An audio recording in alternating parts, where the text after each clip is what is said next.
আসসালামু আলাইকুম, কেমন আছেন সবাই? আজকে আমি আপনাদের সাথে শেয়ার করব চিকেন শাশলিক।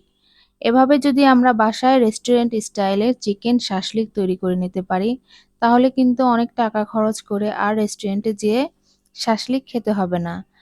খুব অল্প টাকায় কিন্তু অল্প উপকরণ দিয়ে বাসায় এরকম মজাদার চিকেন শাশলিক আপনারা তৈরি করে নিতে পারবেন। যদি আমার ফুল ভিডিওটা আপনারা মনোযোগ দিয়ে দেখেন আর ফলো করে তৈরি করেন। চলুন তাহলে চলে যাই মূল রেসিপিতে। এখানে আমি চিকেনের বুকের মাংসটা নিয়েছি আর কিউব করে কেটে নিয়েছি। একটু পাতলা পাতলা করে কিউব করে কেটে নিতে হবে। আর এখানে আমি চিকেনের সাথে মশলা অ্যাড করে দেব। এখানে আমি বাহিরের কোনো মশলা দিইনি, সব ঘরোয়া মশলা দিয়েই তৈরি করে নিয়েছি। এখানে নিয়েছি ১ চামচ মরিচের গুঁড়া, হলুদ, ধনিয়া, গরম মশলা আর জিরার গুঁড়া নিয়েছি হাফ চামচ করে। আর লবণ দিয়ে দিয়েছি স্বাদ মতো। আর সাথে দিয়ে দেব ১ চামচ পরিমাণ টমেটো সস। সবকিছু একটু ভালোভাবে মিশিয়ে নিব। এখন এখানে দিয়ে নেব ১ টেবিল চামচ আদা রসুন বাটা, চিলি সস ১ টেবিল চামচ, সয়া সস ১ টেবিল চামচ আর সাথে দিয়ে নেব সয়াবিন তেল ১ টেবিল চামচ। সবকিছু দেওয়া হয়ে গেলে একটু ভালোভাবে নেড়েচেড়ে মশলার সাথে মাংসগুলো মিশিয়ে নেব। আর এগুলোকে ১০ মিনিটের জন্য রেস্টে রেখে দেব। আর এখানে একটি বাটির মধ্যে আমি কিউব করে কেটে রাখা ক্যাপসিকাম আর টমেটো সাথে পেঁয়াজ দিয়ে নিয়েছি।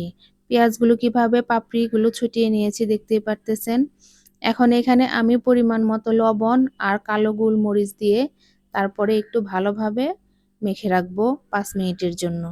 আর এখানে আমি শাসলিকের কাঠি নিয়েছি। কাঠিগুলোকে আগে ১০ মিনিট পানিতে ভিজিয়ে রেখেছিলাম, যাতে ভাজার সময় এগুলো পুড়ে না যায়। এখন আমি এগুলোকে শাসলিকের কাঠির মধ্যে গেঁথে নেব। প্রথমে আমি টমেটো দিয়েছি, তারপরে দিয়েছি ক্যাপসিকাম, তারপরে পেঁয়াজ দিয়ে দিয়েছি, তারপরে ৩ পিস মাংসর টুকরা দিয়েছি, তারপরে আবার একই পর্যায়ে টমেটো, পেঁয়াজ, ক্যাপসিকাম, তারপরে আবার মাংস দেব। এইভাবে আমি ২ টা লেয়ার করে নেব। তো সবগুলোই কিন্তু আমার কাঠির মধ্যে গাঁথা শেষ। এখন আমি একটি কড়াইয়ের মধ্যে ২ চামচ পরিমাণ ঘি দিয়ে তারপরে এটাকে চারপাশে ছড়িয়ে একটু গরম করে নেব। আপনারা চাইলে কিন্তু বাটার অথবা তেলের সাহায্যেও করতে পারেন। ঘি দিয়ে করলে বা বাটার দিয়ে করলে কিন্তু ফ্লেভারটা ভালো আসবে, একদম রেস্টুরেন্টের মতোই লাগবে।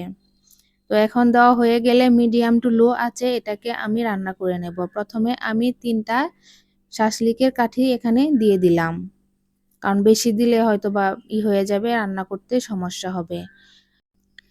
এখন শাসলিকগুলোকে আমি এক পাশে ৫ মিনিট পরিমাণ রান্না করে নিয়েছি। রান্না করে নেওয়ার পর আরেকটা পাশ উল্টিয়ে দিব। আর উল্টিয়ে দেওয়ার পরে যে নিচে ঘি বা তেলটা থাকে এটা চারপাশ দিয়ে একটু ছড়িয়ে দিতে হবে। আর চামিচ বা ব্রাশের সাহায্যে উপরের সাইডটাও একটু ব্রাশ করে দিতে হবে। ঠিক একইভাবে আমি ৪ টা সাইডই ৫ মিনিট করে মোট ২০ মিনিট রান্না করে নিয়েছি। একইভাবে সবগুলোই আমি শাসলিক ভেজে নেব। দেখুন আমার শাসলিকগুলা দেখতে কতটা সুন্দর হয়েছে। এটা দেখতে যেমন সুন্দর হয়েছে খেতেও কিন্তু ততটাই ভালো ছিল। আর আমি একটা শাসলিকের মাংস আপনাদেরকে খুলে দেখিয়ে দিব যে এটা কতটা সুন্দর পারফেক্ট রান্না হয়েছে। তো আমি একদম সহজভাবে শাসলিক তৈরি করা দেখিয়ে দিলাম। আমার এই রেসিপিটি যদি ভালো লেগে থাকে অবশ্যই একটি লাইক এবং কমেন্ট করে দিবেন। আর আমার চ্যানেলের সাথেই থাকবেন। আর এই ধরনের সহজ সহজ ভিডিও পেতে অবশ্যই আমার চ্যানেলটাকে সাবস্ক্রাইব করে রাখবেন। আর পেজ থেকে দেখে রাখলে পেজটাকে ফলো করে দিবেন। ভালো থাকবেন সবাই। আল্লাহ হাফেজ।